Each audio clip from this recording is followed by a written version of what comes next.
இருக்கக்கூடிய அமைப்பை பற்றி சொல்லுது. அடுத்து தனுசு ராசி. கண்டிப்பாக உடல்நலக் குறைவால் பாதிக்கப்படக்கூடிய ராசிகளில் தனுசு ராசி ஒன்று. அதாவது இப்போ இந்த நேரத்தில் என்ன ஆகும் அப்படின்னா, 4ஆம் இடத்துல இருக்கக்கூடிய அனைத்து கிரகங்களும் நல்லா வெயிட்டாக இருக்குது. சனி, சூரியன், புதன், சுக்கிரன், ராகு 5 கிரகங்களுமே தனுசுக்கு 4ஆம் இடத்துல இருக்குது. இப்போ 4ஆம் இடம் சொல்லக்கூடியது மார்பு இந்த பக்கம் இருக்கும், இந்த பக்கம் இருக்கும். கார்டியாட்டிக் அரெஸ்ட் அப்படிங்கிறது டக்குன்னு போகிறதுக்கான வாய்ப்பு இருக்குது. கொலஸ்ட்ரால் பார்த்து கவனிச்சுக்கோங்க. உங்களுக்கு சனி அர்த்தாசன சனியாக போய் உட்காரான், ராகு அந்த இடத்துல உட்காரான். 3 குடையவன் 2 குடையவன், வாக்காதிபதி 3 குடைய முயற்சி அதிபதி அப்படின்னு சொல்லக்கூடிய சனி போயிட்டு 4ஆம் இடத்துல உட்கார்றது அப்படின்றது கூட ராகு உட்கார்றாரு. அதான் பிரச்சனையாகும். ராகுவுக்கு 5ஆம் இடத்துல செவ்வாய் உட்கார்றது அப்படின்றது. உங்களுக்கு அவர் செவ்வாய் அப்படின்றது 5, 12 குடையவன். அப்போ நேராக ஐசோலேஷன் போகிறதுக்கான வாய்ப்புகள் நிறையா கொடுப்பான்.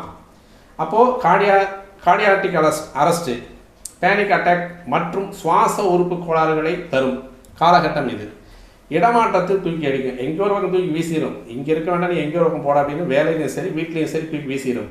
ஒரு சிலருக்கு ஐசோலேஷன் சென்று வரும் வாய்ப்பு உள்ளது. உடல் உறுப்புகளில் கண்டிப்பாக கவனம் தேவை.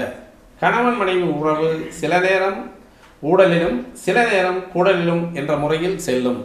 சமுதாயம் மற்றும் நண்பர்கள் கூட்டாளிகளிடம் கவனம் தேவை. தாயார் உடல்நலம் கண்டிப்பாக கவனிக்கப்பட வேண்டும். வண்டி வாகனங்களில் கவனம் தேவை. சிலருக்கு சொத்துக்கள் கைவிட்டு போகும் அபாயம் உண்டு. ஆஞ்சநேயர் வழிபாடு மற்றும் மூத்த சகோதரர்களுக்கு உதவுதல் நன்மை தரக்கூடிய ஒரு அமைப்பு. ஆஞ்சநேயர் வழிபாடு செஞ்சுக்கிற தனுசு ராசி நேயர்கள், உங்களுக்கு மூத்த சகோதரன் பெரியப்பா பையன் அவங்க அண்ணனாக இருந்தால் ஒரு உதவி செஞ்சுட்டு வந்தீங்கன்னா நல்லாயிருக்கும். மகரம், முயற்சிகள் வீண். நீங்கள் என்ன முயற்சி பண்ணீங்கனாலும் அது வீணாகும்.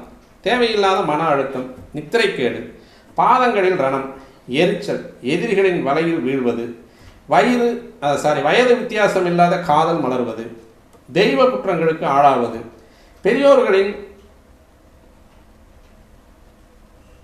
பெரியோர்களிடம் தக்க முறையில் நடந்து கொள்ள யாவும் அனுகூலமாக இருக்கும். இப்போ உங்களுக்கு என்னென்ன வருது? முயற்சிகள் வீணாக போகுது, தேவையில்லாத மன அழுத்தம், நித்திரைக்கேடு, பாதங்களில் ரணம், எரிச்சல், எதிரிகளின் வலையில் வீழ்வது, வயது வித்தியாசம் இல்லாத காதல் மலர்வது, தெய்வ குற்றங்களுக்கு ஆளாவது, இது எல்லாம் நடக்கும். இதுக்கெல்லாமே ஒரே ஒரு ரெமெடி, பெரியோர்களிடம் தக்க முறையில் நடந்து கொள்ள யாவும் அனுசரணையாக இருக்கும். இடமாற்றம் விரும்பியபடியில் நிகழும். உங்களுக்கு இடமாற்றங்கிறது கண்டிப்பாக கன்ஃபார்மாக இருக்கும். ஆனால் அது நீங்கள் நினச்ச இடத்துக்கு நம்ம போகணும். அதேமாதிரி ஒரு சொந்த வீட்டில் குடியிருக்குன்னா அது நம்ம விரும்பிய பணிக்கு போகணும். ஒரு இடமாற்றம் அப்படிங்கிறது நமக்கு இந்த இடத்துல இருந்து இன்னொரு பக்கம் ட்ரான்ஸ்ஃபர் போகணும் அப்படின்னா அந்த ட்ரான்ஸ்ஃபர் நமக்கு பிடிச்ச இடமா இருக்கணும் இல்லையா? அப்போ உங்களுக்கு அனுகூலமாக உங்களுக்கு நல்ல பலன்களை தரக்கூடியது உங்களுடைய வாத்தியார்,